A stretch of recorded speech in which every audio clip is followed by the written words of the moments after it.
our country fought, so thou hast fought, and won and lived to hear thy children singing to thee now.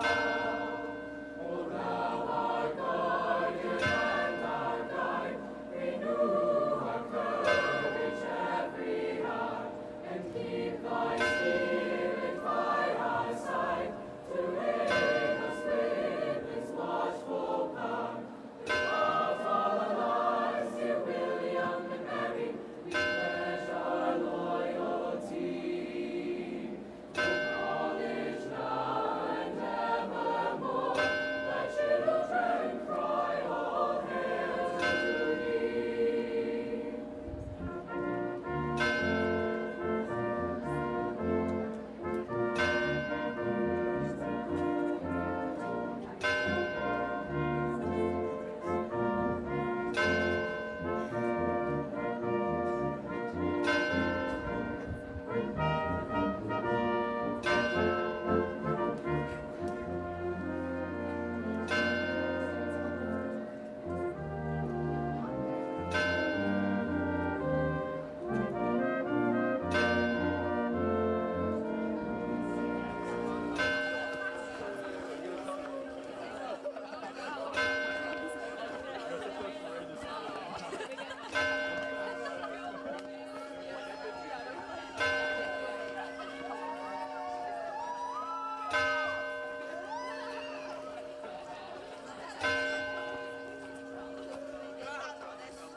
Dear college, old in years and fame, and richly old in honors too, time shall not dull the shining name, whose theme our songs will ever renew.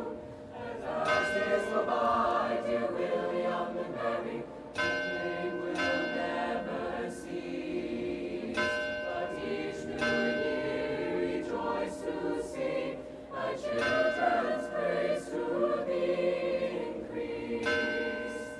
We honor thee not for our gain, but to make known thy majesty, thy truth and courage that remain, however harsh the fates may be. As through troublous years, dear William and Mary, our country fought, so thou hast fought, and won and lived to hear thy children singing to thee now. O thou our guardian and our guide, renew our courage every hour, and keep thy spirit by our side, to aid us with its watchful power. Throughout all our lives, dear William and Mary, we pledge our loyalty. Dear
and truth and courage that remain, however harsh the fates may be. As through troublous years, dear William and Mary, our country fought, so thou hast fought, and won and lived to hear thy children singing to thee now. For thou art guardian and our guide, renew our courage every hour, and keep thy spirit by our side, to aid us with its watchful power. Throughout all our lives, dear William and Mary, we pledge our loyalty, and pledge now and evermore, thy children cry all hail to thee. Oh, say, can you see by the dawn's early light what so proudly we hailed at the twilight's last gleaming, whose broad stripes and bright stars through the perilous fight o'er the ramparts we watched were so gallantly streaming, and the rockets' red glare, the bombs bursting in air, gave proof through the night that our flag was still there. Oh, say does that star-spangled banner yet wave o'er the land of the free and the home of the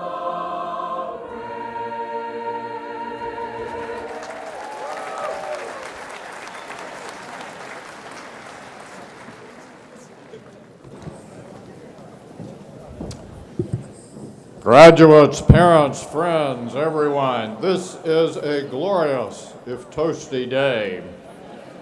The William and Mary classes of 2018, undergraduate, graduate, professional, have completed their studies, and we are gathered to rejoice.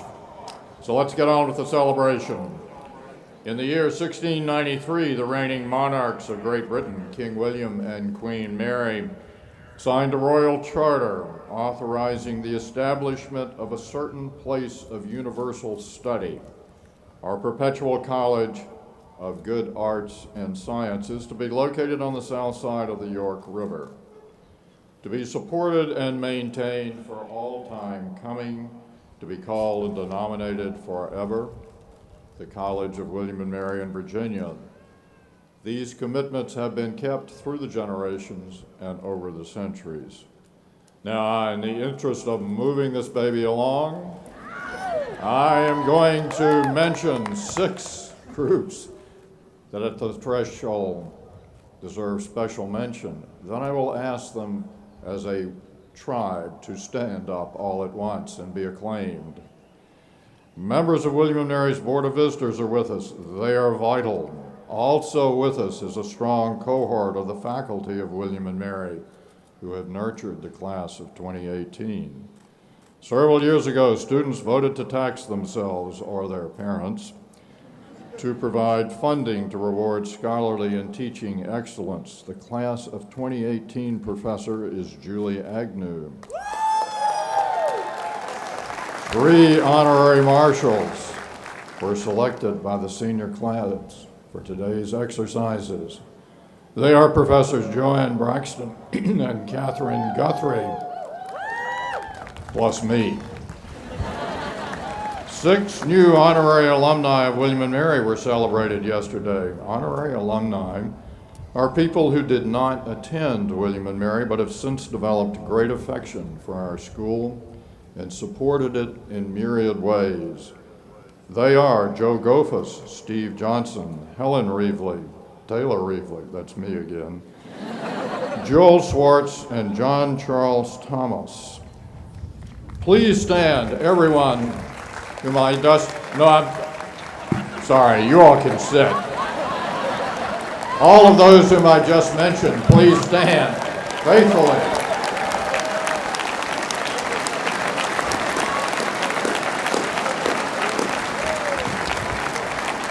Thank you. William and Mary has had chancellors in the English tradition since 1693. We have had a particularly brilliant run of chancellors over the last generation or two, including Chief Justice Warren Burger, Prime Minister Margaret Thatcher, Supreme Court Justice Sandra Day O'Connor, and now our own alumnus, Robert Gates, class of 1965. Bob Gates, as we all know, is the former head of the CIA and former Secretary of Defense for two presidents of different political parties, a death-defying feat. He has served 8 U.S. presidents, and his time in the service of our country has been extraordinary, the stuff of legend. It has been my enormous privilege to be president while Bob Gates was our chancellor. Mr. Chancellor.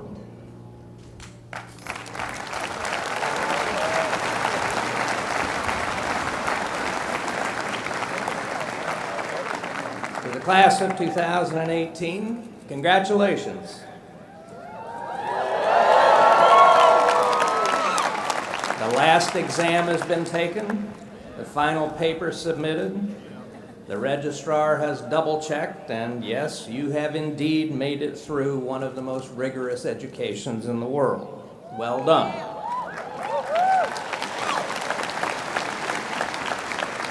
To the parents and families of the class of 2018, congratulations to you too.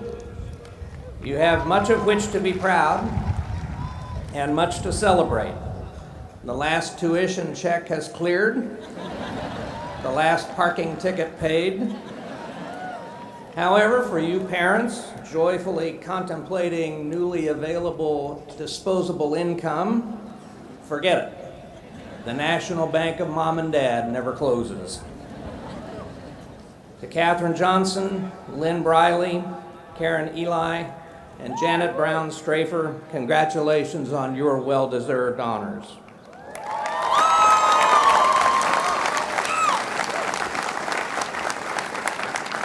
President Reevely, well done.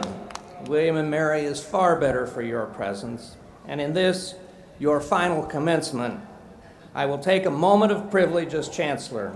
Taylor, stand and bask in our acclaim and gratitude for a job splendidly done.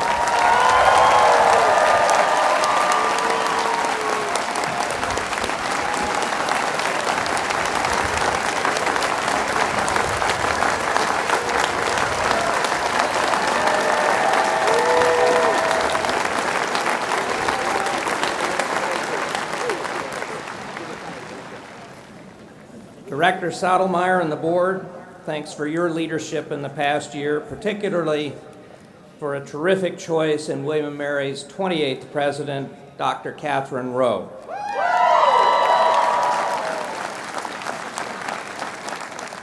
Among my favorite parts of commencement is looking out at the faces of graduates' families.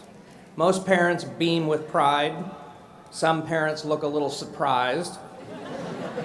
And in fairness, students, some of you did cut it pretty close. But on almost all faces is a look of wonder. The babies and toddlers of bygone memories have grown into graduates. As humans, we are all in a state of perpetual becoming. Who you have been, who you are, and who you will be are intertwined, but not the same. The same is true of William and Mary, now 325 years old. The university's past, present, and future are intertwined, but not one and the same.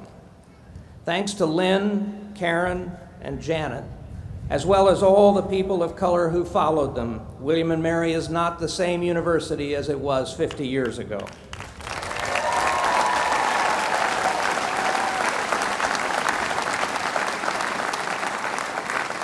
And thanks to the 24 women who enrolled in the fall of 1918 and all those who have followed. William and Mary is not the same.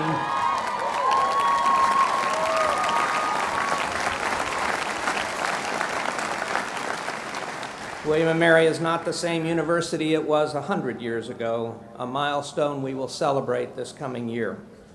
And when you return in 50 years to be ushered into the old guard of alumni, William and Mary will not be the same as it is today. We have much further to go together. As you stay engaged with William and Mary in the decades to come, I hope you will look upon it as your parents do today, beaming with pride, maybe a little surprised, and full of wonder at all that is becoming. Your alma mater is yours to nurture for life.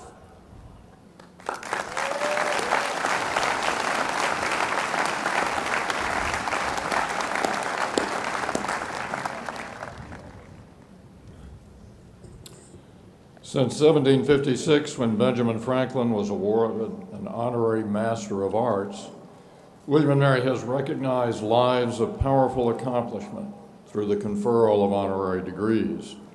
Today we celebrate four marvelous people: Katherine Johnson, Lynn Briley, Karen Eli, and Janet Brown Strafer.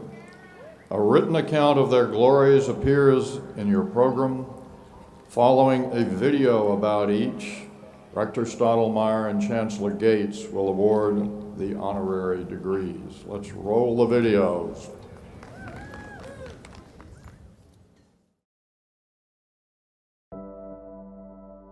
The first day was not any different from all the other students coming. I didn't know I was any different, and they weren't any different from me. We were all leaving home for the first time, parting with our families and our security blankets. It took us a few days to realize that there were no other Black students on campus when we first arrived. We had no idea we were the only three. So they didn't even know about each other. And there were maybe about 3 male students who also were here, who actually graduated before these 3 women did. We were the first residential students, so they called us trailblazers, but I would say we were more pioneers, because there were people that blazed the trail for us, and they weren't allowed to live in the dorm. We honor those students that came before us. We could not have been there in 1967 if it had not been for Hulan Willis and Edward Travis, Margaret Johnson Carter. And then we have seen documents of students that were refused admission because of their race. The untold history is tremendous, and I think it's just being told, and it has become a part of this 50th commemoration that the truth is being told.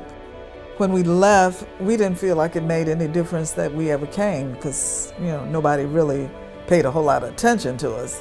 And so it was a year of educating people. It was also a year, I think, of healing some old wounds.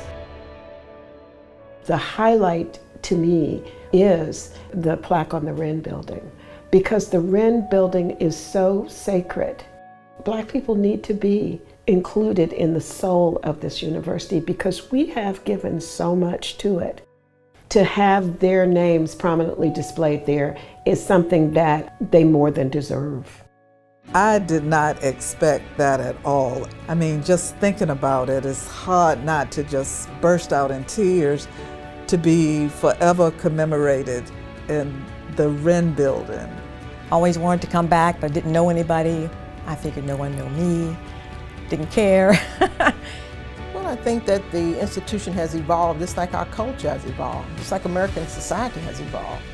So it has no choice but to be diverse. I think there's still important work to be done, and if I can help to progress the college even more, I'm willing to do that.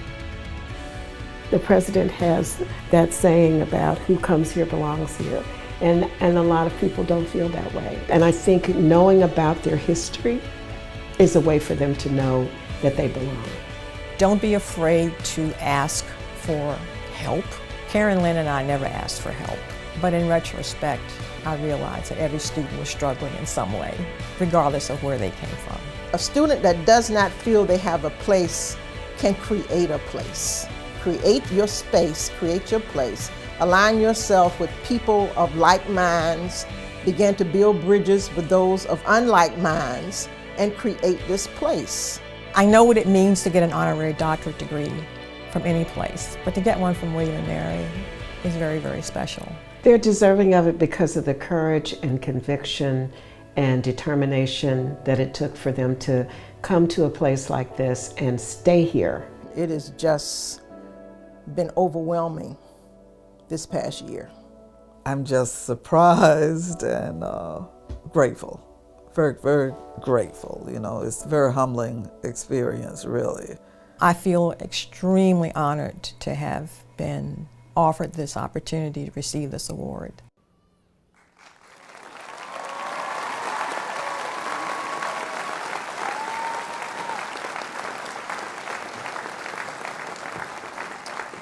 Lynn and Karen and Janet, please join us.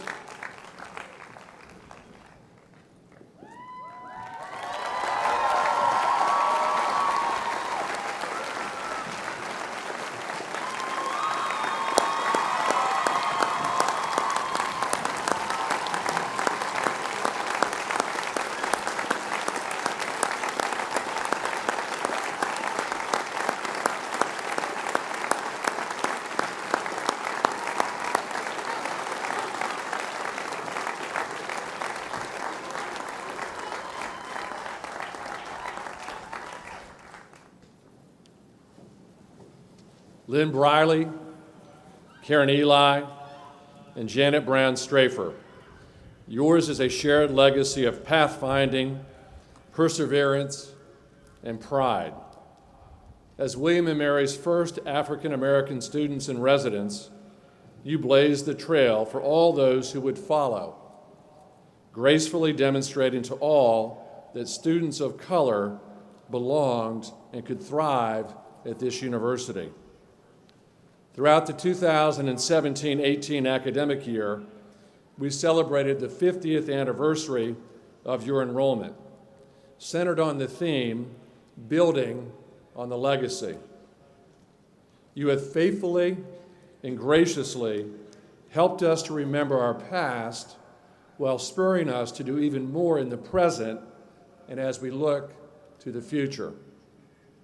A mural celebrating each of you was dedicated at the entrance of the Swim Library, and a plaque hung at the Sir Christopher Wren Building, recalling your seminal role in William & Mary's racial progress. Lynn, Karen, and Janet, William & Mary is enormously grateful to you for fully opening the university's doors to all who have followed. Your alma mater is proud to continue building on your legacy.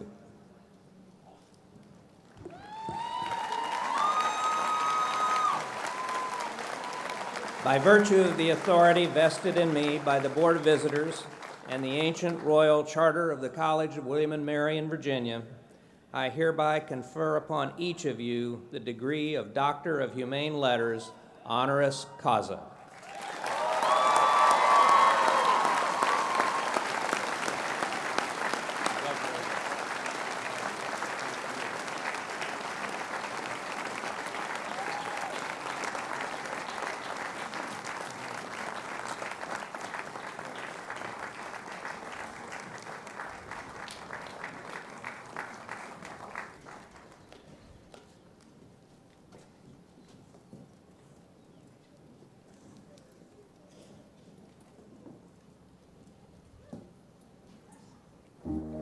Godspeed, John Glenn. John Glenn made her famous because he didn't trust the IBM computers that were calculating the orbits for his first travel in 1962. He wanted them to get the girl to do those hand calculations, and that girl was Katherine.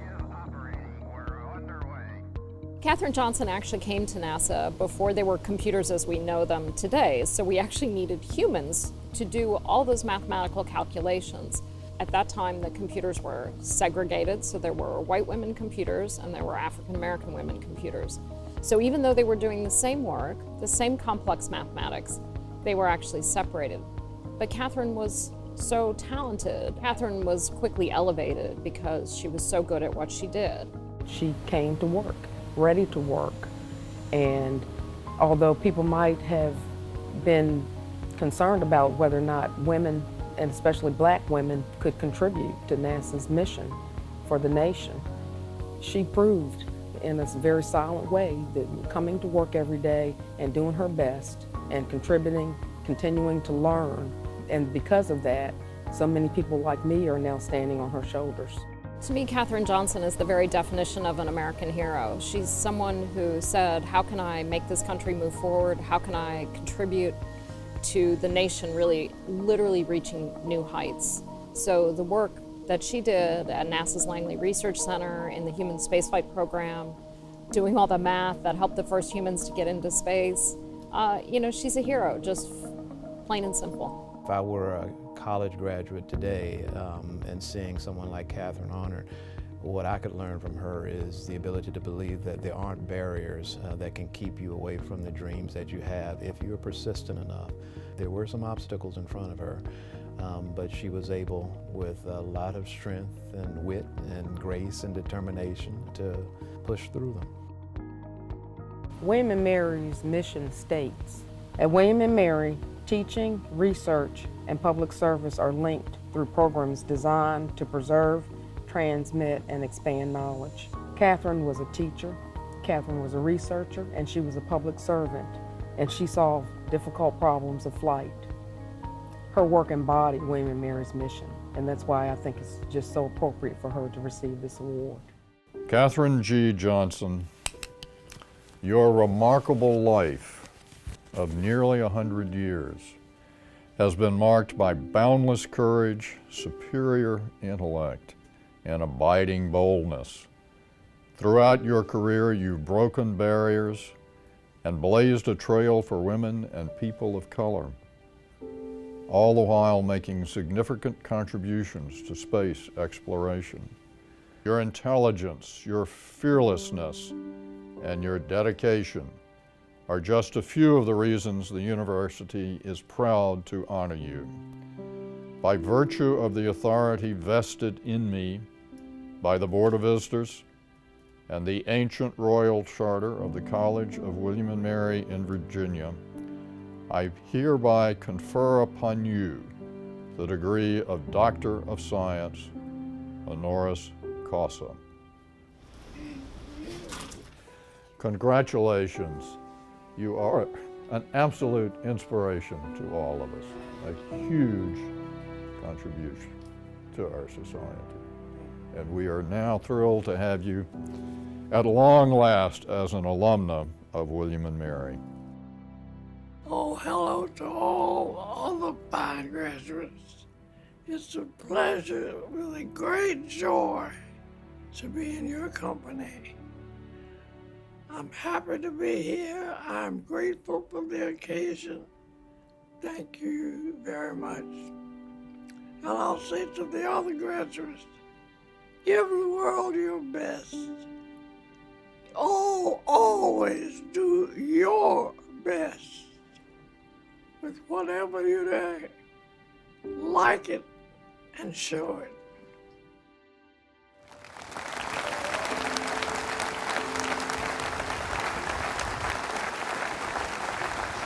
Katherine Johnson, a woman of absolutely stunning intellect and extraordinary personal grace.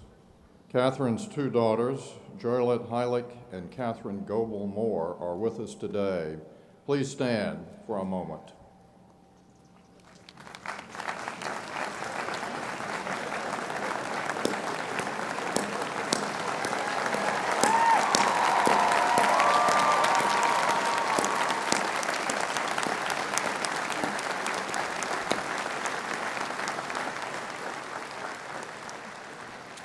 Senator, former Governor Mark Warner is now in his second term in the U.S. Senate, where he is Vice Chair of the Select Committee on Intelligence, among many other duties in the Senate.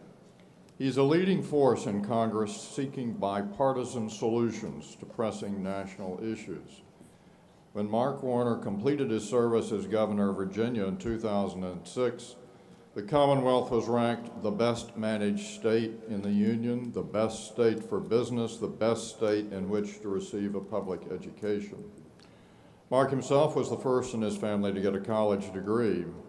He was valedictorian of his graduating class at George Washington University before heading to Harvard to get a JD. He spent 20 years as a highly successful business leader in Virginia, co-founding the cellular telephone company Nextel. At Charter Day in 2002, he received an honorary Doctor of Laws from William & Mary. He has been a steadfast friend of William & Mary, and it is wonderful to have him with us today. Senator, please speak to us.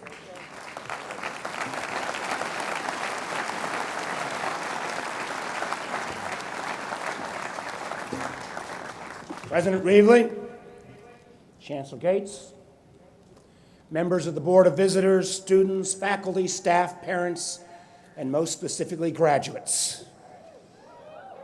Today we gather to acknowledge and celebrate William & Mary graduating class of 2018. Congratulations, you made it.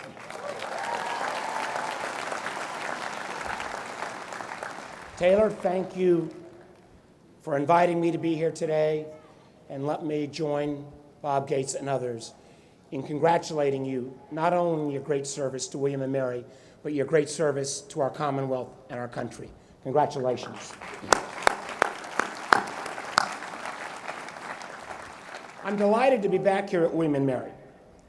I'm delighted to be here in Williamsburg as we stand once again on many milestones of the history of our country and our Commonwealth. It feels like every time we come to Williamsburg, there's another milestone. Next year, we will mark the 2019 commemoration of the 400th anniversary of a number of historic events, both good and bad, that took place in Virginia.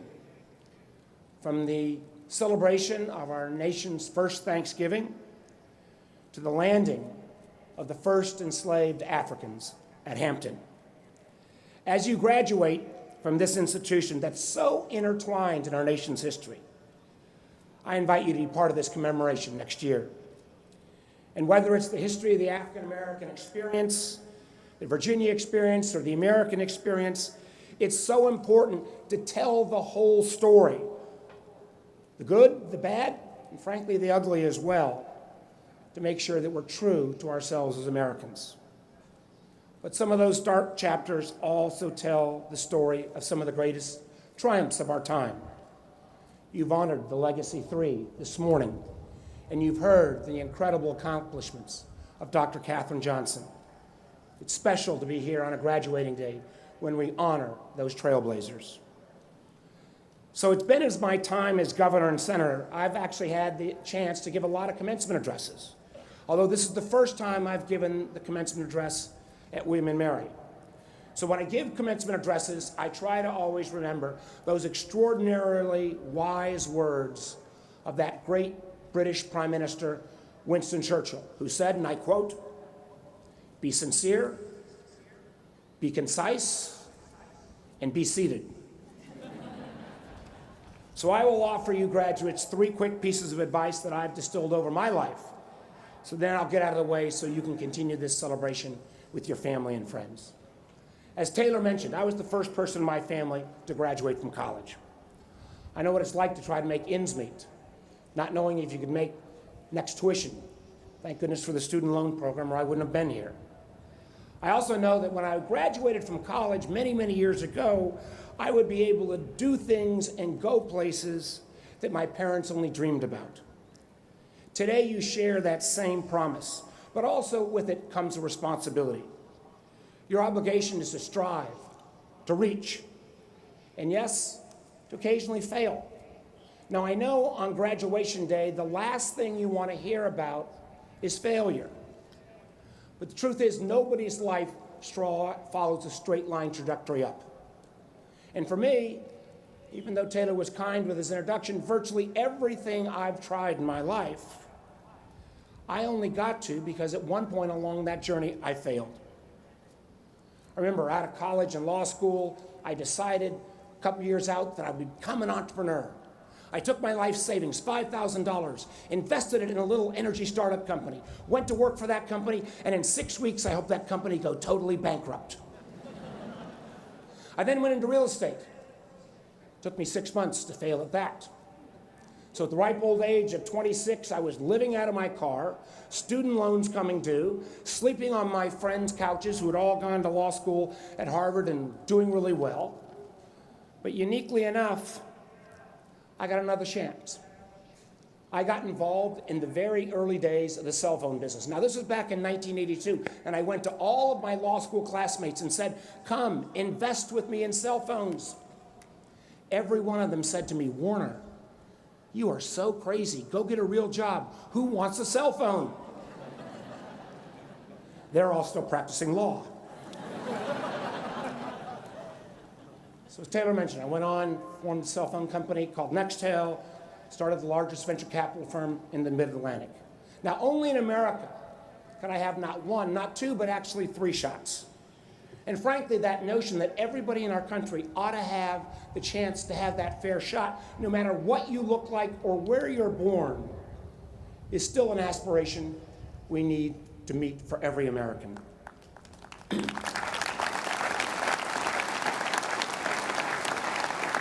The truth is, I didn't just fail in business, I also failed in politics.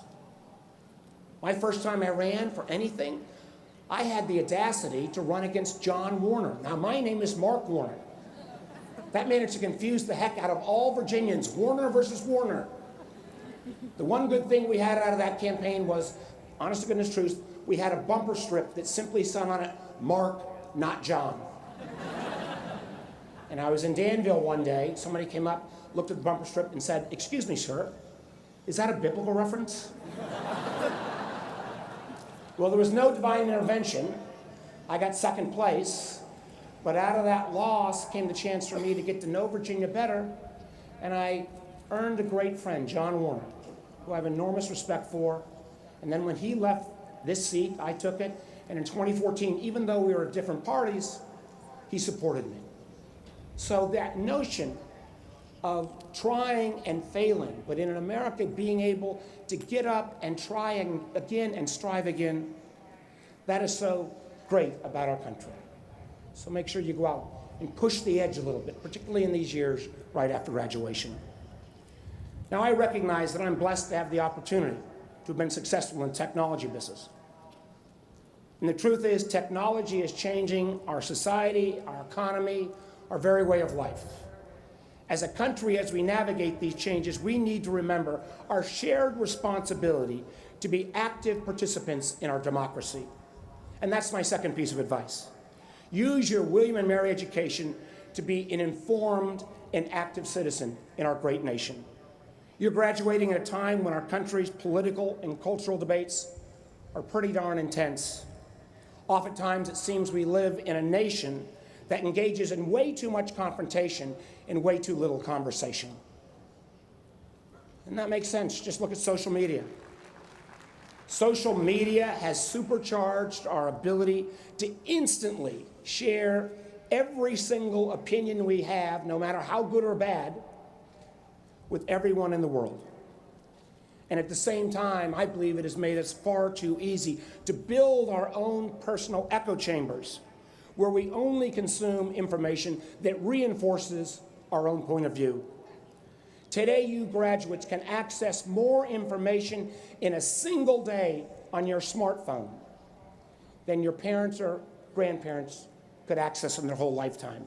That's why it's so important not to mistake the constant bombardment of information for knowledge. Unfortunately, while we become more connected in some ways, we've become more divided. Now, don't get me wrong. Debating the big issues we face is extraordinarily important, and that's what makes our democracy work. But no one in politics, and I mean no one, has a monopoly on virtue or patriotism or the truth. As a recipient of a William and Mary degree, you have a responsibility to be engaged citizens. That's a powerful thing. You have the power to decide what you read, what you watch, and yes, what you retweet. And you need to be a critical skeptic of the information you receive.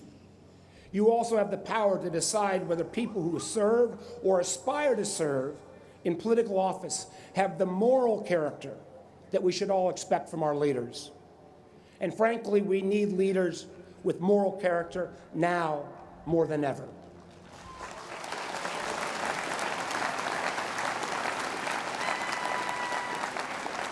We live in a country, and this institution represents this in so many ways, that was founded on the rule of law. That idea that no person, no matter how high they might rank, no matter how rich they might be, is above the law.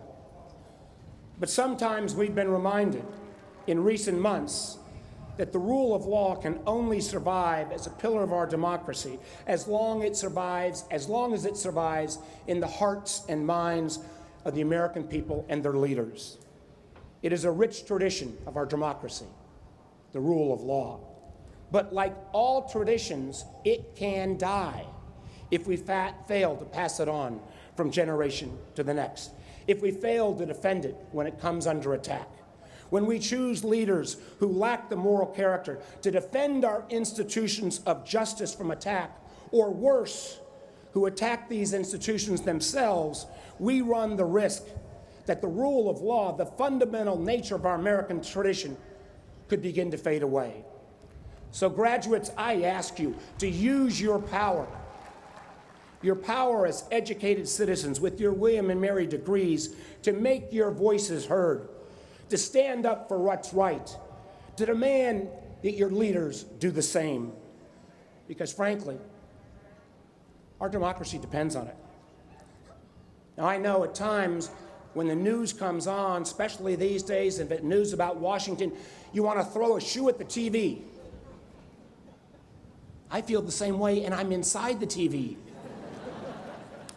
But please, please don't check out. I don't care whether you're Republican, Democratic, Independent, Libertarian, Vegetarian, whatever it is, we need your voice now than ever, now more than ever, to be engaged in our democracy. So get involved, stay involved, and make the right choices. And now I come to my final piece of advice, and it may be the most important lesson I can leave with you. So listen up. Call your mother.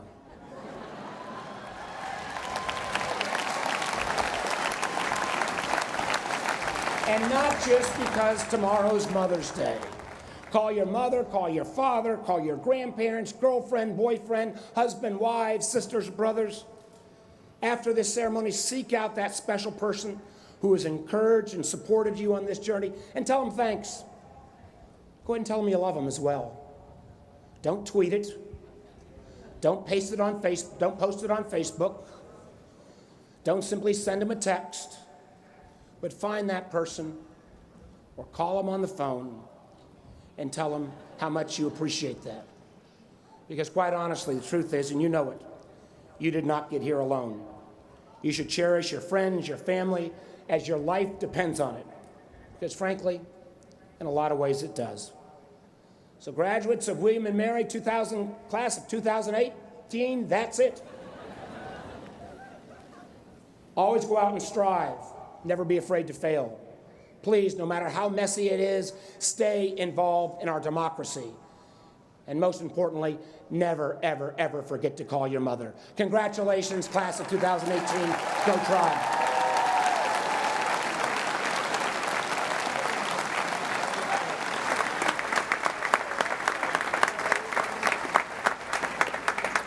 Senator, thank you for those very powerful, very winsome words. Ladies and gentlemen, the William and Mary Choir, wherever it is. Are you there, choir? All right, you're on.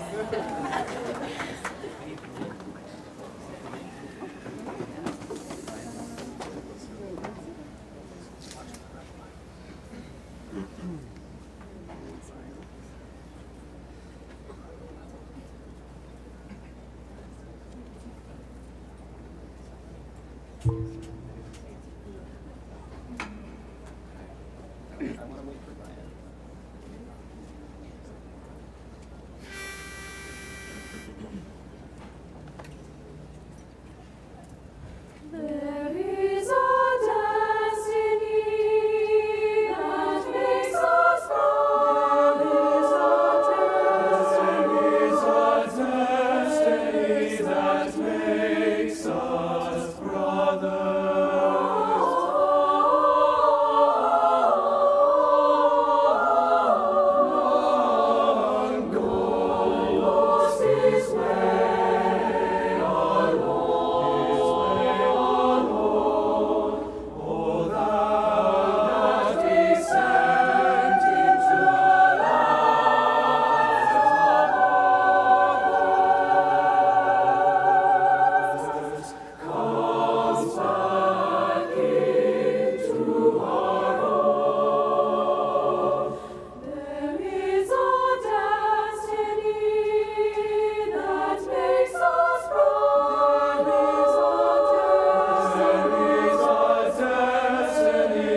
that into his faithful heap of days and deeds,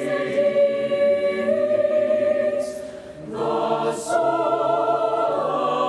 of man is come, that into his most faithful heap of days and deeds, the soul of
All right, we now move to awards and prizes. If you have a sense you are going to get an award or prize, linger over here near the steps.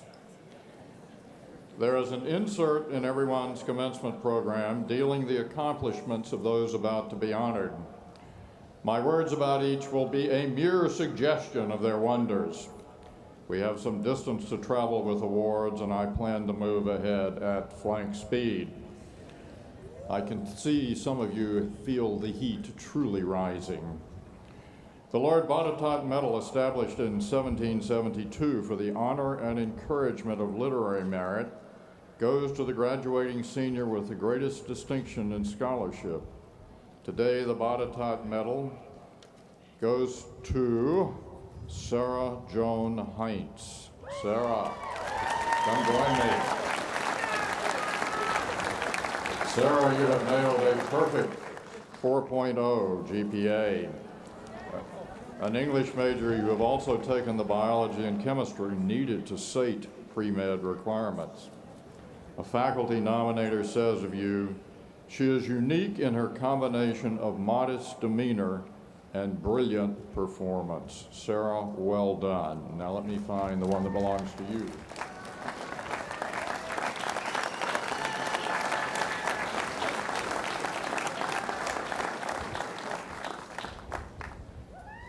The James Frederick Carr Memorial Cup goes to the graduating senior who best combines the qualities of character, scholarship, and leadership.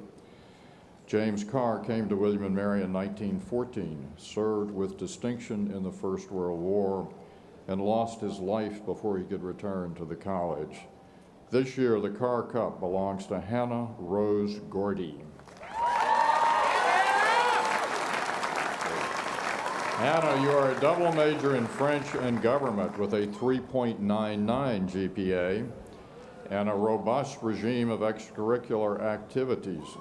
Student director of the Social Science Research Methods Center, member of the Student Conduct Council, The Haven, and My Sister's House in your hometown of Charleston, South Carolina. Well done, Hannah. Now,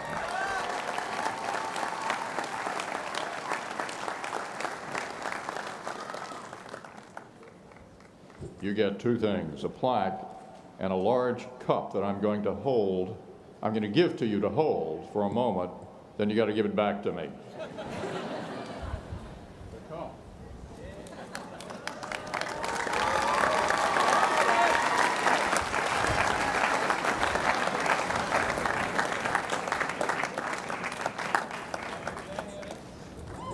The cup will have Sarah's name engraved on it, but it lives on from commencement to commencement. I've never let it escape yet. The 21st Chancellor of the College was Margaret the Lady Thatcher, former Prime Minister of Great Britain. An award in her name goes to a graduate or professional student of outstanding scholarship, service, and character. This year's Thatcher recipient is Natala Wazahi. Natala.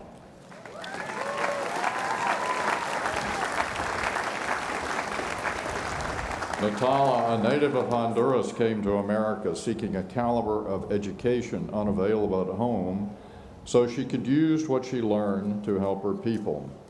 After graduating from Stanford University, she joined the Inter-American Development Bank, where she worked on matters relevant to Latin America and the Caribbean.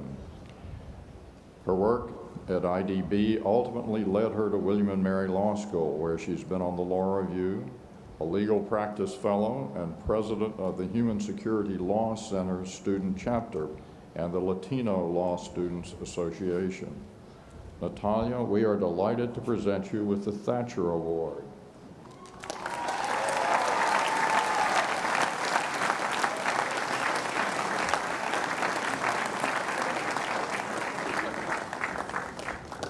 Natalia gets to keep the cup. In memory of Algernon Sidney Sullivan, the New York Southern Society recognizes 2 students in the graduating class and 1 other person with close ties to the college, recognizing them for heart, mind, helpfulness to others. The student winners of this year's Sullivan Award are Jaya Upal and Nathaniel Page.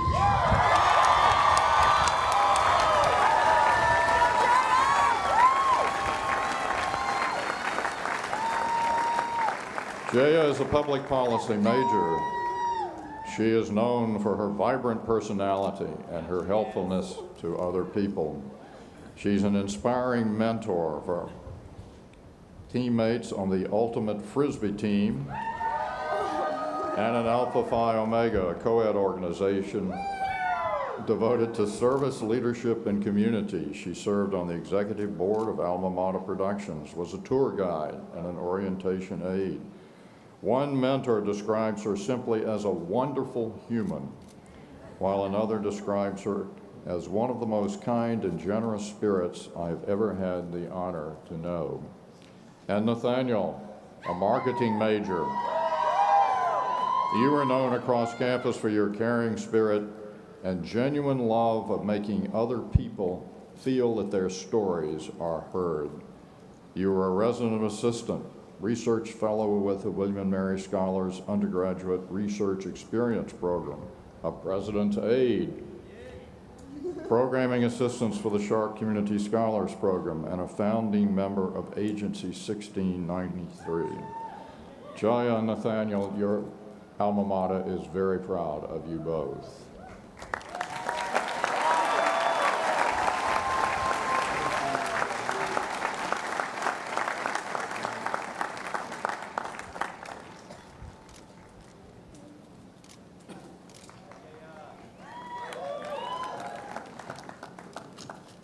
The third recipient of the Sullivan Award is Michael J. Fox. Where is Michael J. Fox? There is Michael J. Fox. Michael has selflessly served William & Mary to great effect in myriad fashions for more than 2 decades. He's a person of impeccable character and sound judgment. He served as the assistant to the president, chief of staff, secretary to the Board of Visitors. His tireless efforts to seek the good of William & Mary, as well as the good of Williamsburg and that of the Commonwealth, are really the stuff of legend. He personifies the heart, mind, and helpfulness to others that the Sullivan Award celebrates.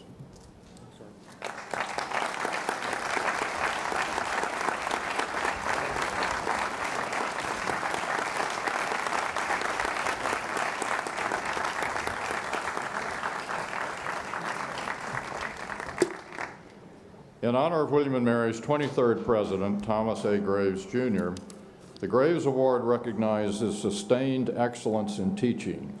This year we have 2 distinguished recipients, Randy Coleman and Paul Marcus. Please join me, Randy and Paul.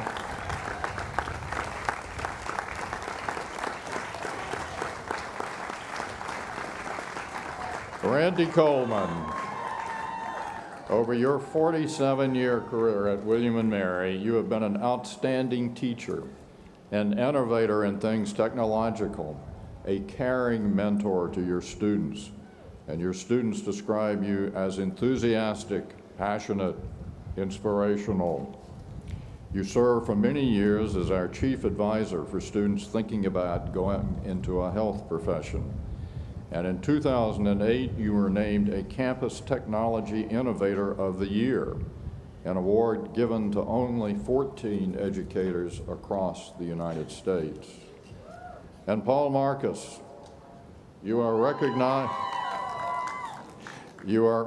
law students, I sense. You are recognized for your artistry in classroom teaching as well as in mentoring students and mentoring other faculty members. Your teaching style has been described as masterful, like watching a maestro. Your students rave about your knowledge and passion for each subject you teach.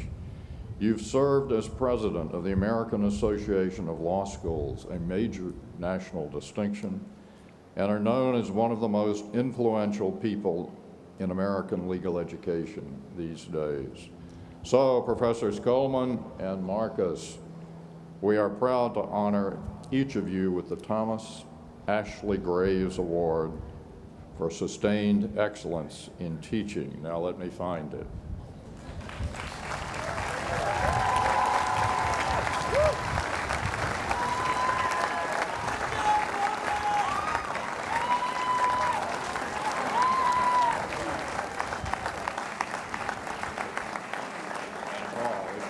Two pieces. Annually, an endowment from Charles and Ann Duke supports an award to an outstanding staff member in memory of Mr. Duke's parents, who served William and Mary marvelously in many, many capacities for many, many years. This year's recipient of the Duke Award is Sheila Johnson.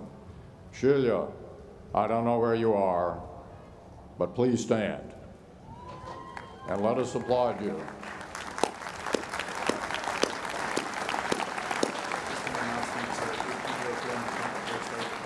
Okay. A special announcement. If the heat is getting to you, Sadler is air conditioned. Just go back into Sadler. And then if you recover, you can come back. But seriously, it's perfectly okay to head for air conditioning. Our student speaker is chosen in an extremely competitive process. The winner this year is Brian Oyakola. Brian graduates with a degree in neuroscience. Brian, come. And dazzle us.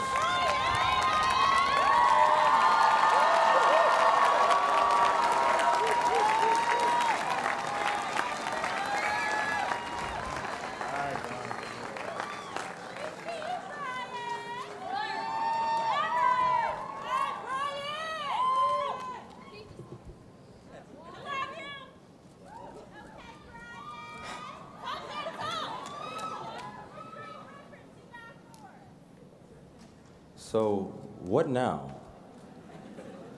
I mean, we made it. Here we are, adorned in ceremonial garb and smiling ear to ear with our friends and family in celebration of a monumental achievement. But where to now? Where do we go from here?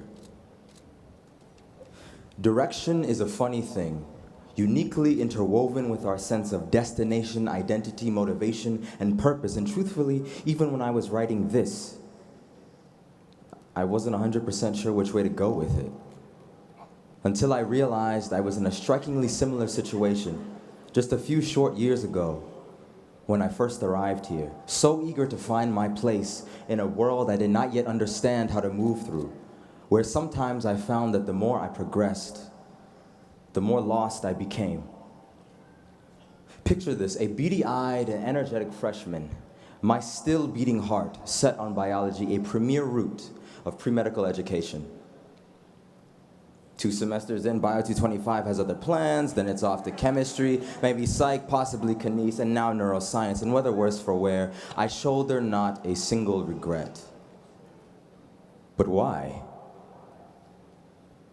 You see, somewhere in this labyrinth of doubt and uncertainty that is my mind, I came to realize just how much more of myself I was able to find in the midst of my journey here. Poetry in my unspoken words,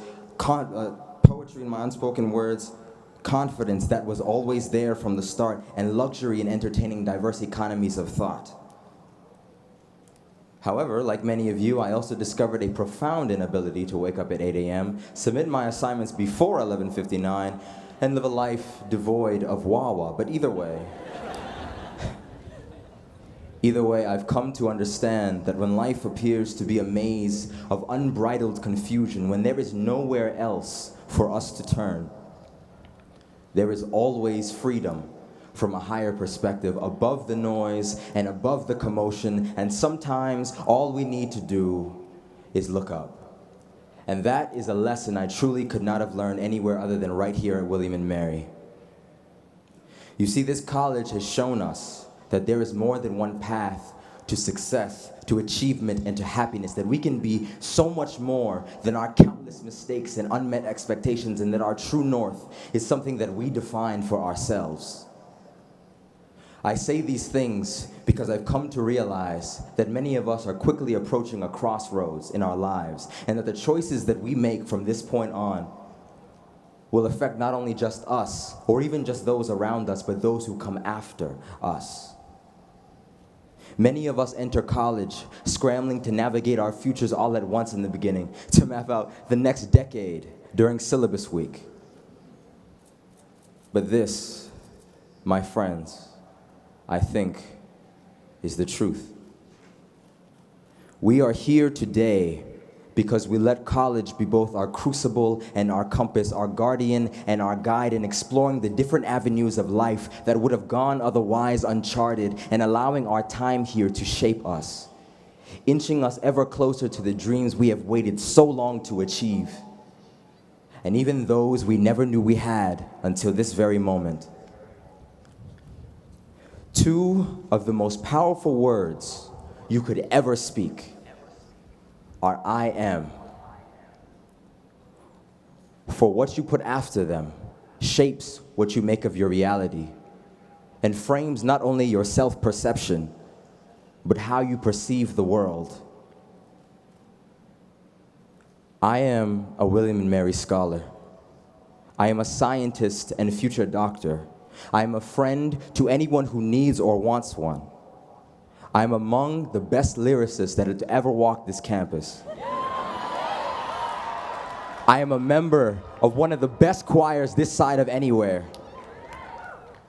I am a son with the greatest mother anyone could ever ask for, and a father whose memory forever pushes me to be even half of the man that he once was. I am the product of days past, be they riddled with pain, joy, or sadness. I am the amalgam of my past experience, my present sense of self, and my future destination. I am aware of what it means to be who I am in society today, and that I will far and away surpass any and all expectations preset for my demographic. I am every single one of my deepest regrets, biggest mistakes, and greatest failures, but I am also the one who came out on the other side in one piece. I am still learning, growing, and molding myself into who I want to be. I am the principal navigator of my own destiny, and as of today, I can finally say that I, Brian Chikezianyakoa, have been a proud graduate of the College of William and Mary.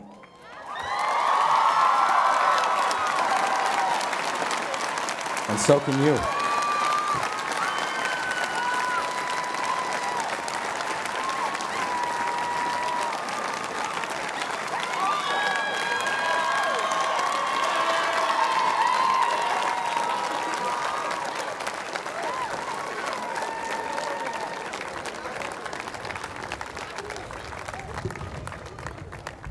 Wherever it is that you go, whatever it is that you choose to do with your life,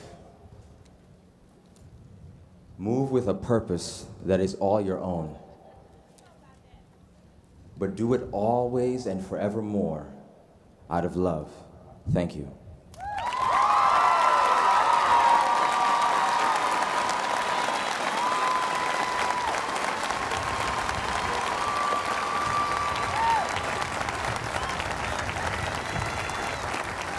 Brian, you did not disappoint. You dazzled us. All right, everybody, at last the time has come to begin conferring earned degrees. William & Mary is about to graduate the 4th class from our joint degree program with St. Andrews University in Scotland. Today, graduates of this program will receive half of their degree. In June, they will receive the St. Andrews half. Thus, they will become full-fledged, card-carrying alumni and alumni of both universities. As far as we know, this is the only such program so far in the galaxy. 2 of these students designed an elegant coat of arms for the joint degree, since blessed by Scotland's Guardian of Heraldry. Take a look at it on page 8 of your program. It's quite something. Today we have graduates of the joint degree program with us, and also 2 representatives of the faculty and administration at St. Andrews, Lorna Mill and Samantha Lister. Will you all please stand? Everybody. St. Andrews graduates, St. Andrews faculty.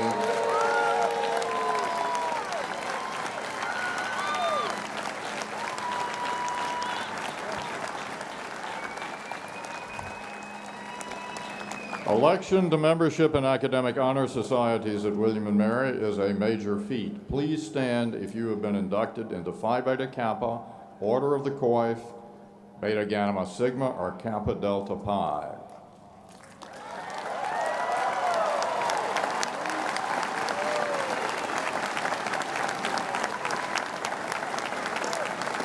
Thank you. Provost Halloran will come and begin the conferral of doctoral degrees. We will begin with the conferral of doctoral degrees. Will all candidates for doctoral degrees please rise and approach the stage? Kate Conley, Dean of the Faculty of Arts and Sciences, will present the candidates for the degree of Doctor of Philosophy in Arts and Sciences.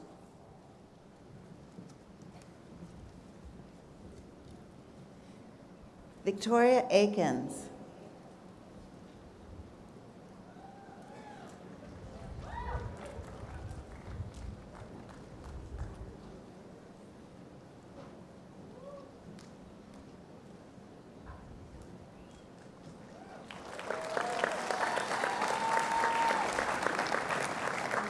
Hannah Bailey.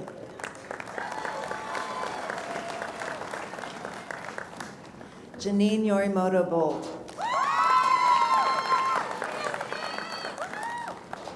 Nancy Joanne Carter.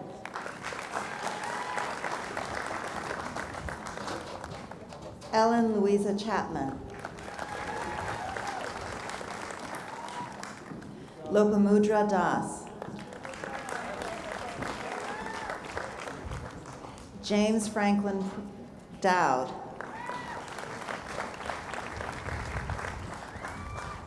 Christopher Robert Flint.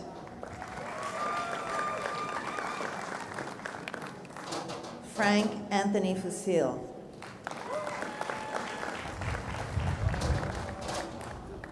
Patrick Johnson.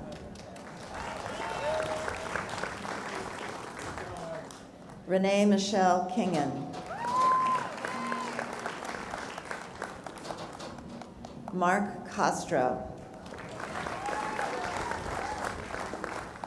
Boyoung Lee.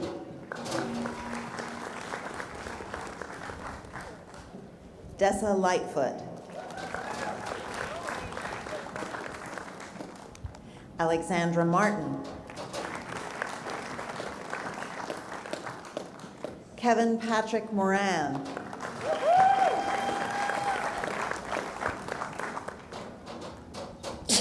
Excuse me.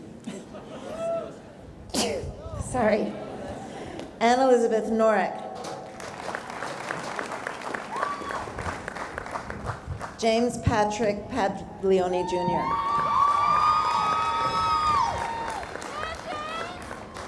Sivu Jacob Paul. Dilshan Primer Thilaka.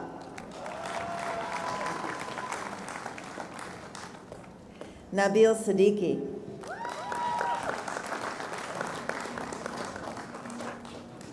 Sarah Elaine Thomas. Nicholas C. Van. Christopher Von Dome. Megan Rhodes Victor.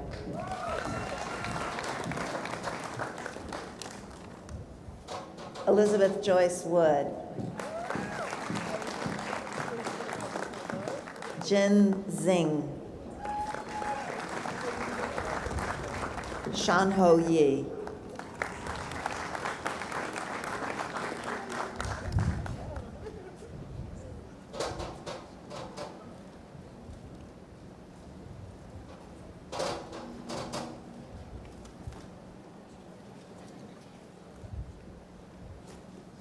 Am I supposed to confer something? No, Not yet. at the end. Yeah. Okay. John T. Wells, Dean of the School of Marine Science, will present the candidates for the degree of Doctor of Philosophy in Marine Science.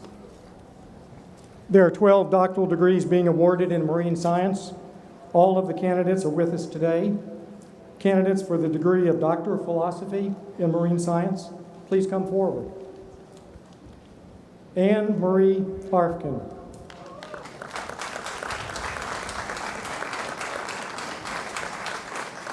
William Morris Goldsmith.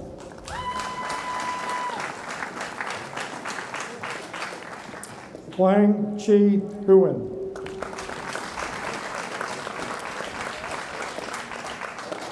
Darby Ray Jones. Drew Liu.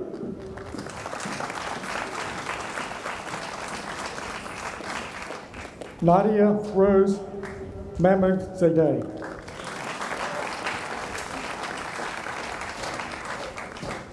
Benjamin John Marsek.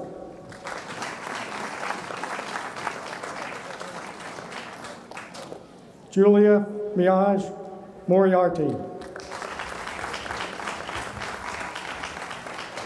Patricia Ann O'Leary.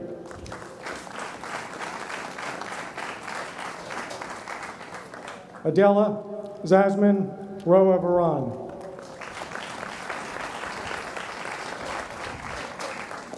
Christopher James Sweetman.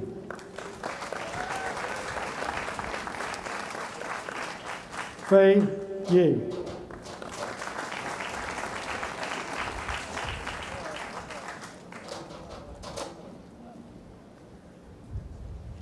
Spencer G. Niles, Dean of the School of Education, will present the candidates for the degree of Doctor of Philosophy in Education and Doctor of Education.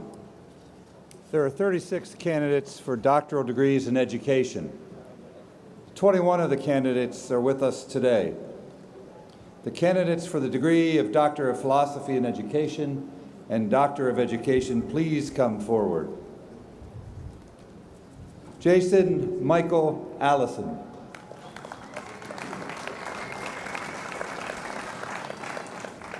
Elizabeth Agist. Kathy Renee Baycoat.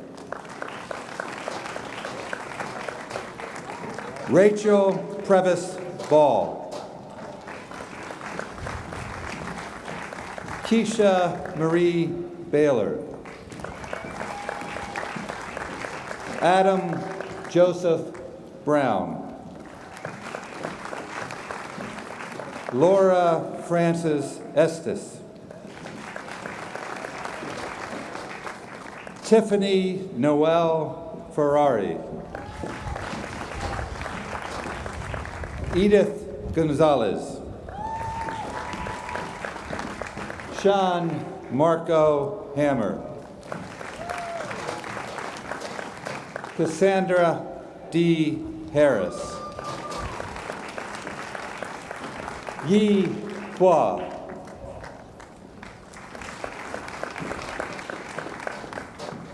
April Dawn Lawrence. Amy Sykes.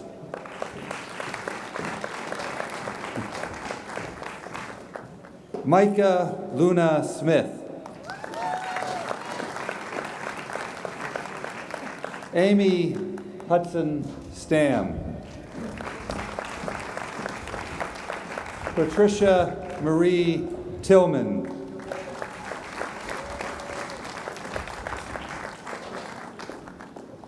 Jennifer Ann Tingley.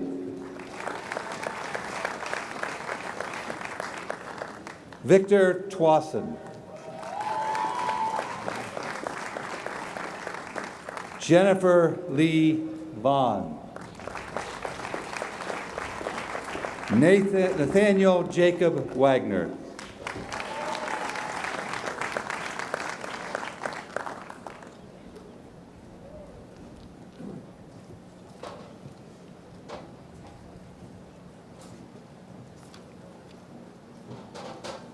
Candidates for the degrees of Doctor of Philosophy and Doctor of Education, please rise. By the authority vested in me by the Board of Visitors of the College of William & Mary in Virginia, I confer upon each of you, as appropriate, the degree of Doctor of Philosophy or Doctor of Education, and welcome you into the ancient and honorable community of scholars. Congratulations. Please sit.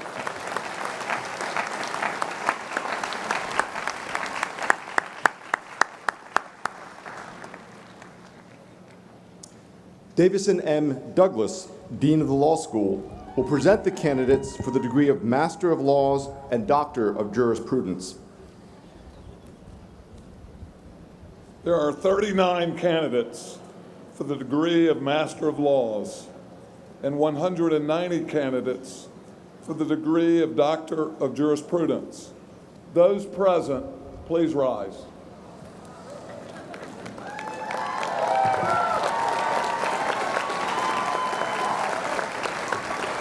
By virtue of authority vested in me, I confer upon each of you, as appropriate, the degree of Master of Laws or Doctor of Jurisprudence, and declare you are well prepared to protect and advance the rule of law in this and other countries. Congratulations.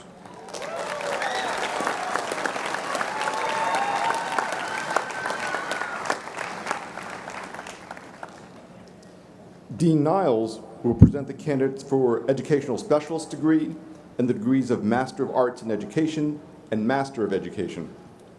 There is one candidate for the Educational Specialist degree, 99 for Master of Arts in Education, and 50 for Master of Education. Those present, please rise.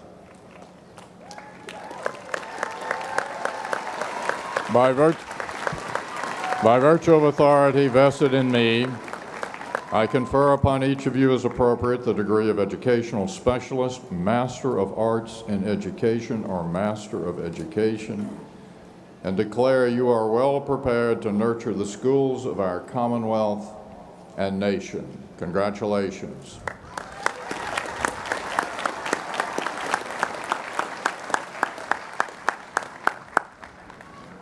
Dean Connolly will now present the candidates for the degrees of Master of Science, Master of Arts, and Master of Public Policy. There are 48 candidates for the degree of Master of Science, 31 for Master of Arts, and 22 for Master of Public Policy. Those present, please rise.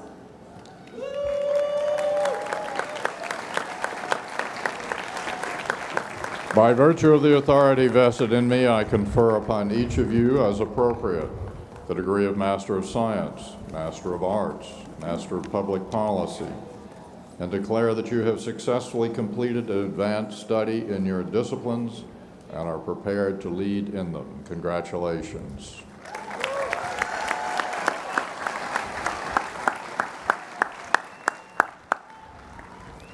Dean Wells will now present the candidates for the degree of Master of Science in Marine Science. There are 8 candidates for the degree of Master of Science in Marine Science. Those present, please rise. All right. Present or absent, you are going to graduate. By virtue of the authority vested...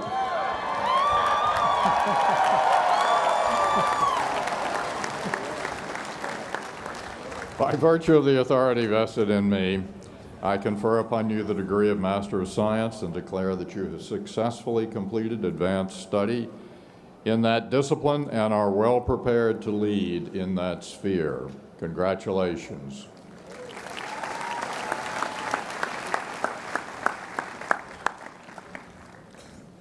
Lawrence B. Pulley, Dean of the Mason School of Business, will present the candidates for the degrees of Master of Business Administration, Master of Accounting, and Master of Science in Business Analytics.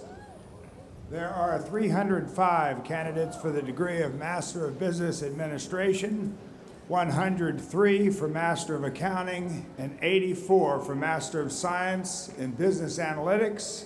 Those present, please rise.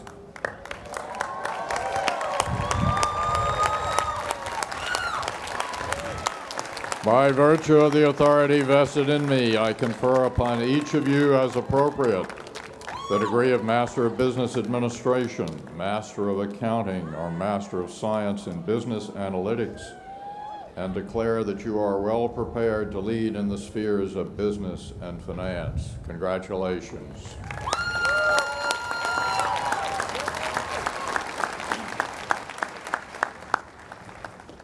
There are 1,603 candidates for the baccalaureate degrees.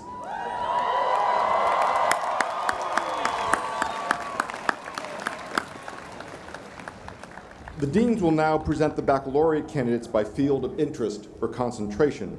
Dean Pulley will present the candidates for the degree of Bachelor of Business Administration. Candidates for the degree of Bachelor of Business Administration, please rise as I introduce your concentration and then be seated. Accounting.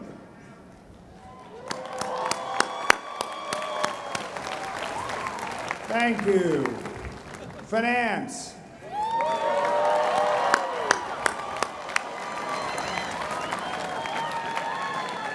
Thank you. Marketing.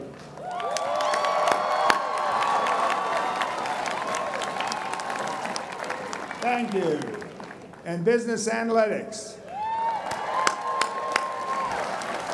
Thank you. Candidates for the degrees of Bachelor of Science and Bachelor of Arts, please rise as I introduce your concentration and then be seated. Africana Studies. Thank you. American Studies. Thank you. Anthropology. Thank you.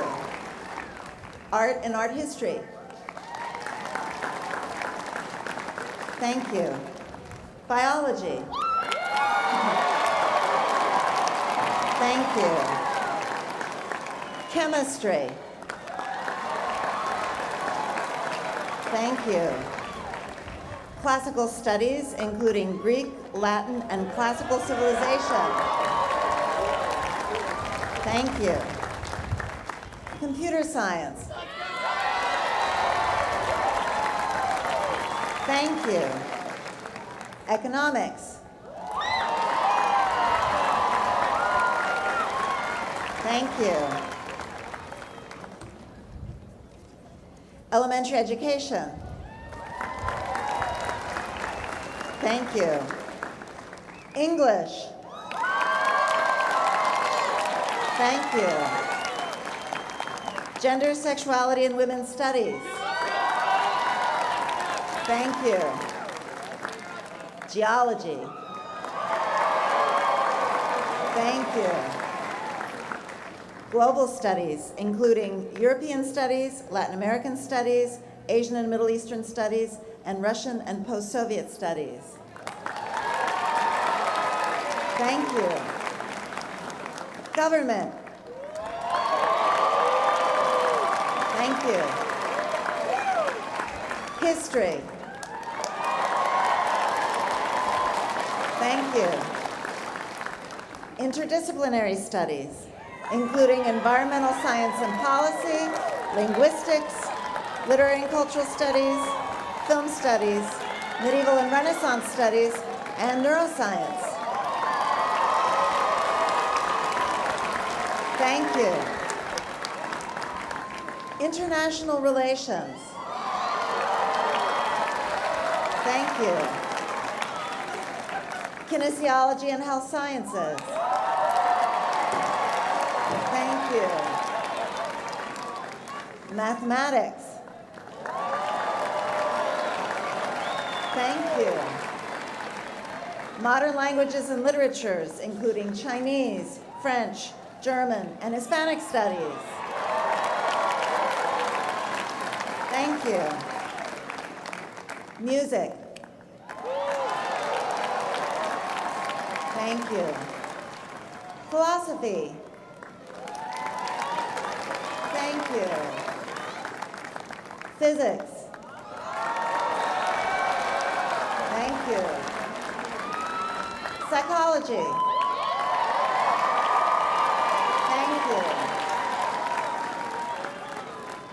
Public Policy. Thank you. Religious Studies. Thank you. Sociology. Thank you. Theater, Speech, and Dance. Thank you.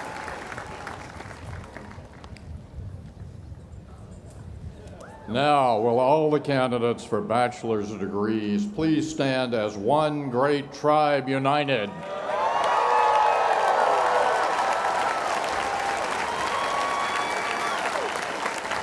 By virtue of the authority vested in me by the Board of Visitors of the College of William and Mary in Virginia, I hereby confer upon each of you as appropriate the degree of Bachelor of Business Administration, Bachelor of Arts, or Bachelor of Science, and I welcome you into the community of educated women and men well prepared to make a difference for the better in our communities, states, and nations. Congratulations.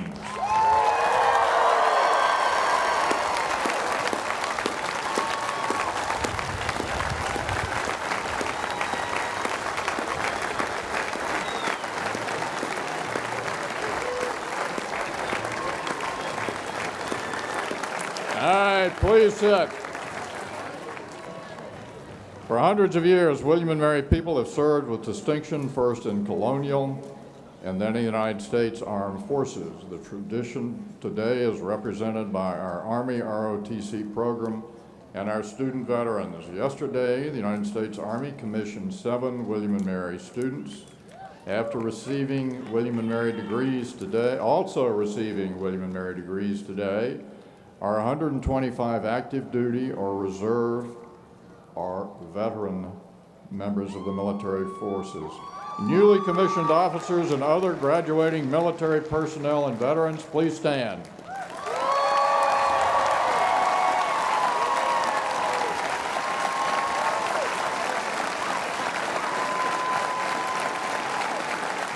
Thank you. William and Mary has a long tradition of preparing public school teachers, K through 12, to serve Virginia and the nation. Please stand if you have received teaching certification.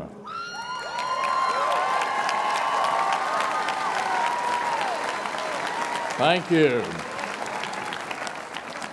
To recognize the global reach of William and Mary, I ask that all of our international students and our U.S. graduates who have studied, worked, or served abroad during their time at William and Mary, please stand.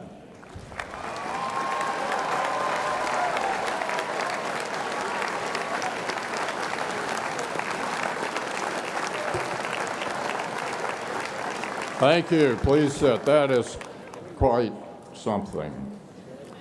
Well, be of good cheer, everyone. We approach the end of these ceremonies, but not quite yet. The President is now supposed to lay parting thoughts on our graduates, and at this point in the commencement proceedings each year, I say, because I feel like the corpse at an Irish wake, you need me to have the party, but you don't expect me to say anything. But I got the mic, and this is my last graduation, so I am going to say something, but I promise you it will not be long. All right, before you and I leave the sacred precincts of William and Mary, you, the great class of 2018, ready to take on the world after a powerful education, and I, the retiring president, ready to smell the flowers after a hard half-century of work.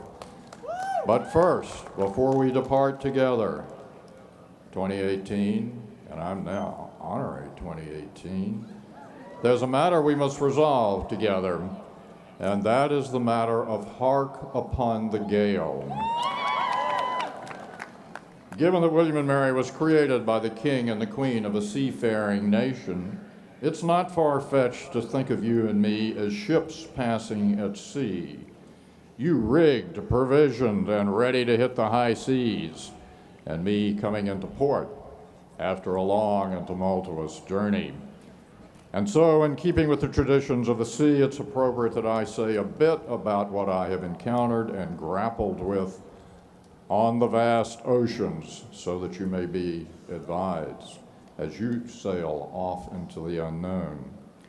For starters, the oceans really are vast. They've got many ports of call. There's so many directions in which you might sail that as you take your leave, you need to have a spirit of adventure, because your life will surely be an adventure. You will live in times of great change and much uncertainty and challenge, but also times rich with opportunity. So embrace the adventure. Don't shrink from it. Often you will be surprised, even in the midst of what appear to be favorable seas. You'll think that all is going well, that you're on a true compass heading, that you're making good time, when out of nowhere, a rocky reef or a treacherous current or some sudden event will catch you by surprise, and you must scramble to come through intact, even to survive. But with resolve, you will carry on. On other occasions, you will think that you have command of all the things that can and should be under your control, that the ship is working just as it was meant to, that the crew is operating like a well-oiled machine, that every decision you made seems to have been the right decision. And then, to your utter amazement, some small failure will cascade into serious challenge, plunging your best plans into disarray. But with steadfast determination, you can stay the course. And there are the wonders that lie ahead. You will see horizons that are more breathtaking than any picture or painting. You will discover new lands that will provide you with new insights and fortify you with new purpose and direction. You will marvel at the beauty of it all, but always there will be the hard work of the journey, the need to learn and to keep learning, to acquire new information, to make it your own, to welcome new perspectives, to appreciate new cultures, to grow in your knowledge and in your breadth as a human being. And now, as you and I take our leave of William and Mary, I want to call your attention to a lesson William and Mary has been teaching you all the time that you've been here, teaching me too. This message has been repeated almost every time that we've been at a formal gathering of William and Mary faithful. The message we've heard so often that by sheer repetition, it might have seemed not worth serious attention. I refer, of course, to "Hark upon the Gale." This message holds an important key to success in whatever endeavors we mortals undertake. Message may be more world-changing than we might have thought. To hark is to lend an ear, to give riveted attention, to heed. So when we say hark, we mean give undivided attention. But what is a gale? A gale is a storm at sea, a howling, dangerous storm just short of a hurricane. If you find yourself at sea in a gale in a sailing ship, thoughts easily turn to a fevered quest for survival, to how to keep from drowning, to where to run, to how to get to a safe harbor. But that is not the teaching of hark upon the gale. Rather, in the midst of a raging storm, hark, pay attention. When everyone else is gripped by panic, pay attention.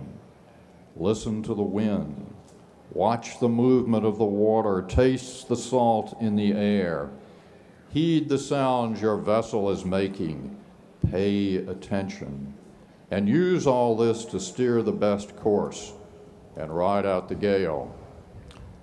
And so on the sea of life, when storms are raging in politics, in the economy, in the academy, stop, Hark upon the gale, listen, pay attention, and find a course that others can't see.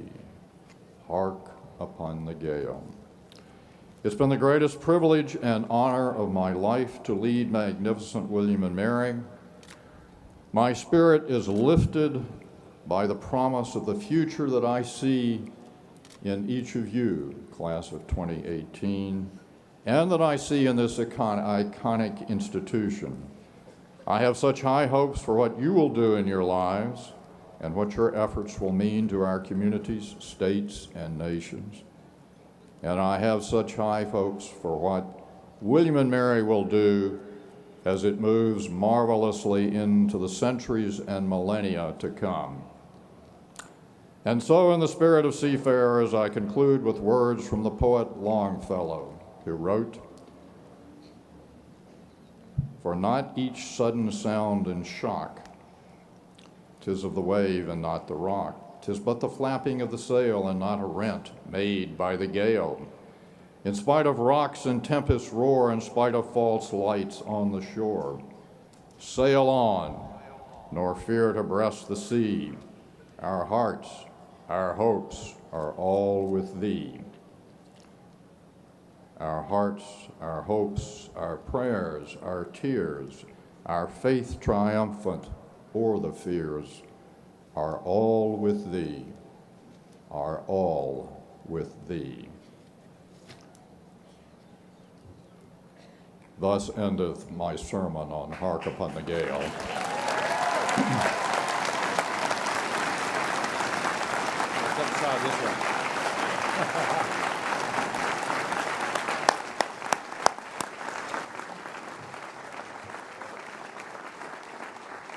So President Reevely, this is his 11th commencement, and if you know him very well, he likes commencements that are like clockwork, that stay on schedule, no unplanned events. Well, we had 2 unplanned events today. The first, a little fun with the video.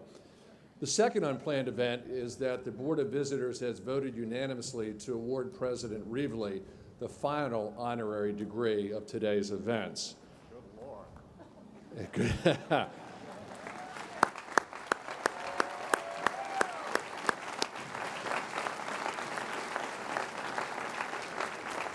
This is his final commencement, and I just want to say on behalf of the university, the Broad University family, how thankful we are for your service to this university.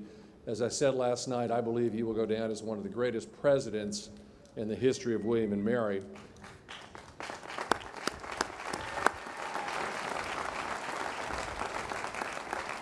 Before I read the recital, I'd like to recognize the First Lady of William and Mary, Helen Reevely, and all the Reevely family who are sitting in the box to your right. Please give them a nice round of applause.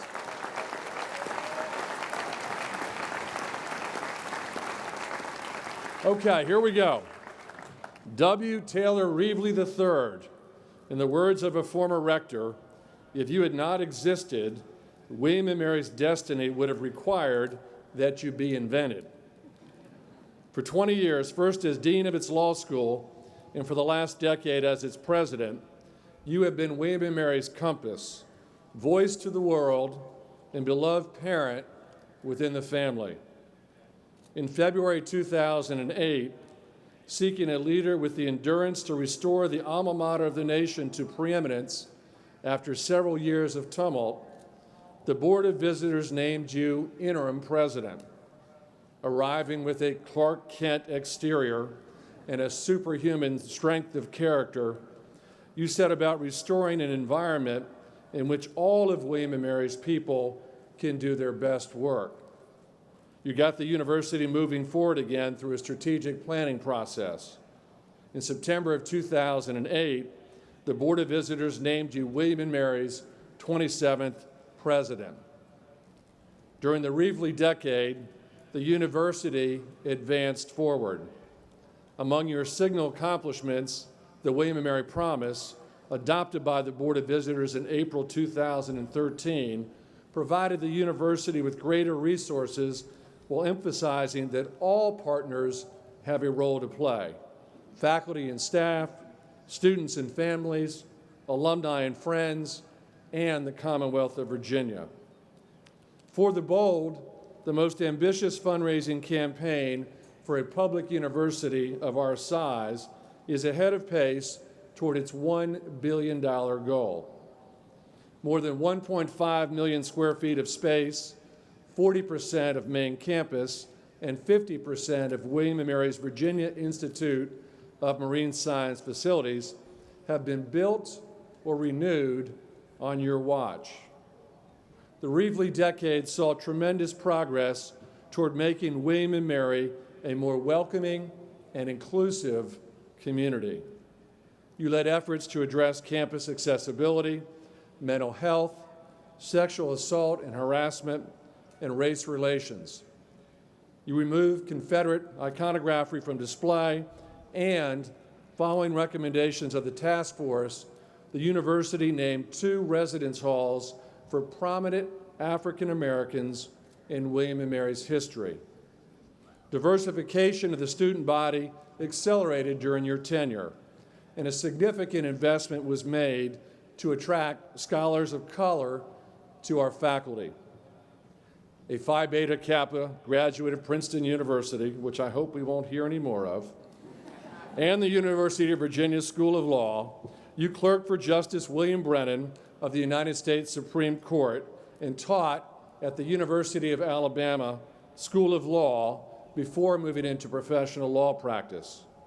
In addition to William & Mary, numerous educational and cultural boards have benefited from your years of service. Your wife, Helen, has been a steadfast partner for more than 40 years, as well as a constant source of laughter and vitality in the family home. She has been an indelible First Lady of William & Mary.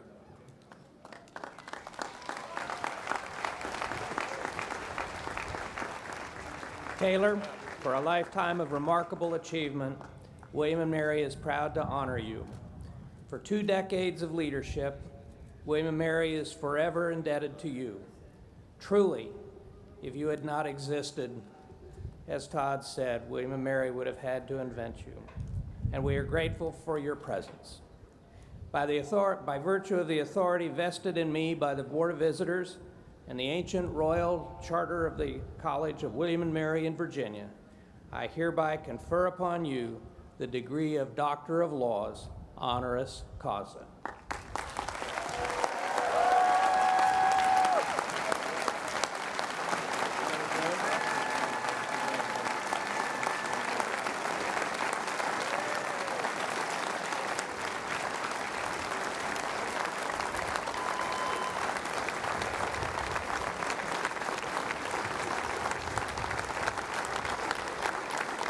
Well, as I just said in my homily on Hark Upon the Gale, unexpected things happen.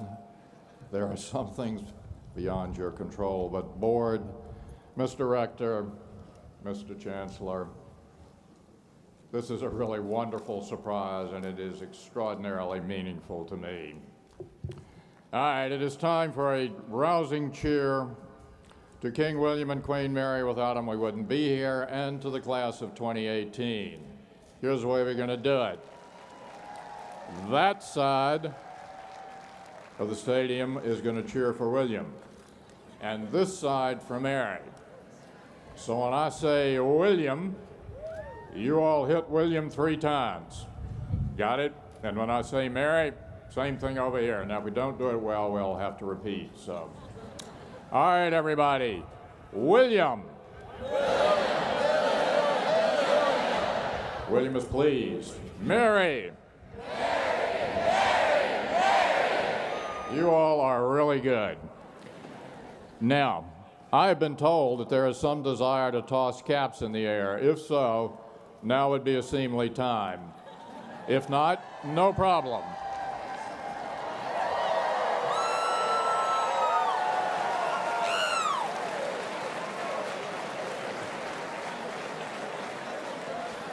All right, that looked really good. We'll have to keep that going in future years.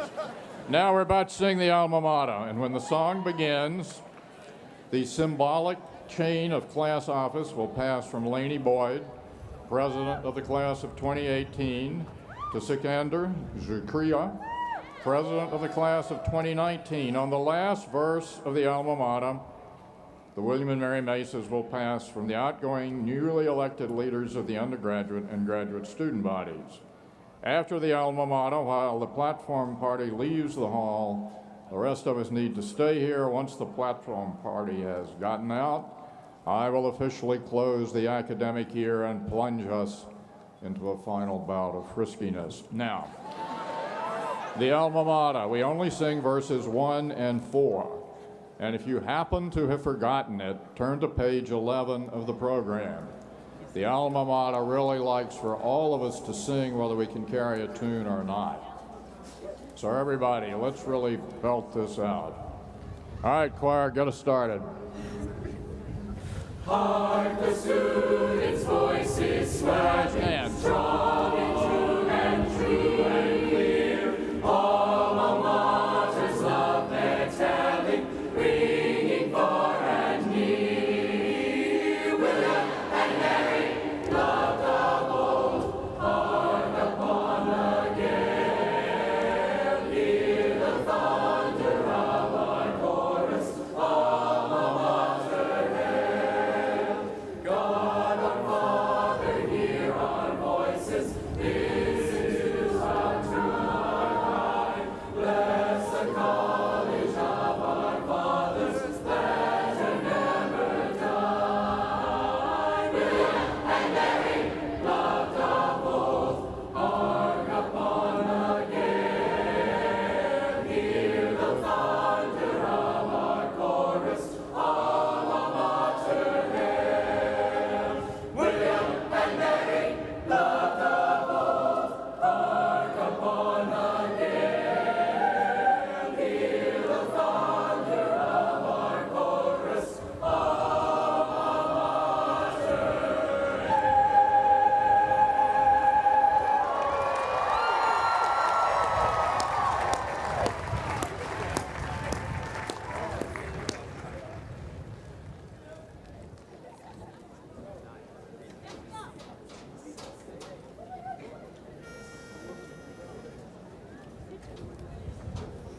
Beneath thy trees, Yes, choir. within thy halls, dear college, we give praise to thee, to pledge ourselves whatever befalls, to pledge unfailing loyalty.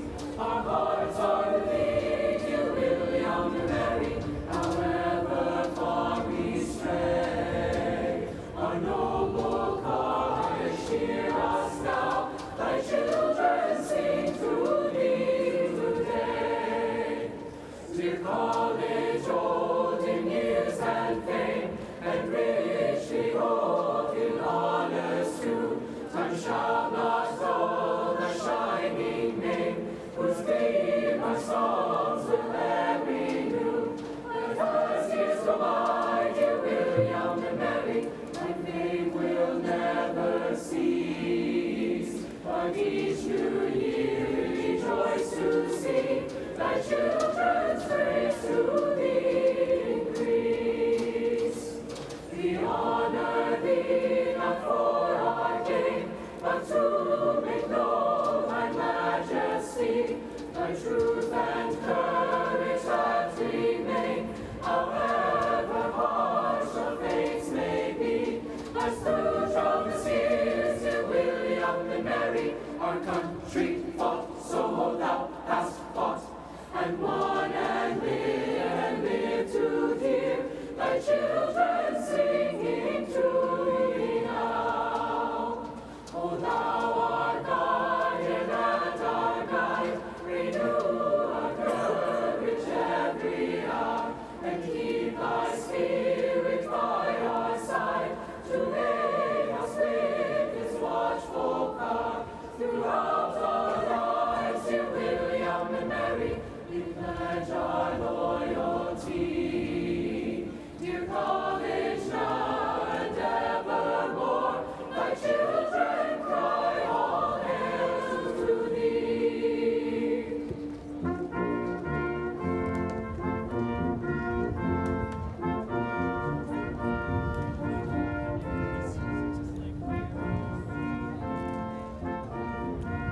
Now that the symbolic emblems of office have been exchanged and the recessional is more or less complete, I declare that the 2017-2018 session in the 325th year of the College of William and Mary is closed. Let the balloons fly. Unleash the green and gold, please. All right, I see a balloon over there. Get them in play.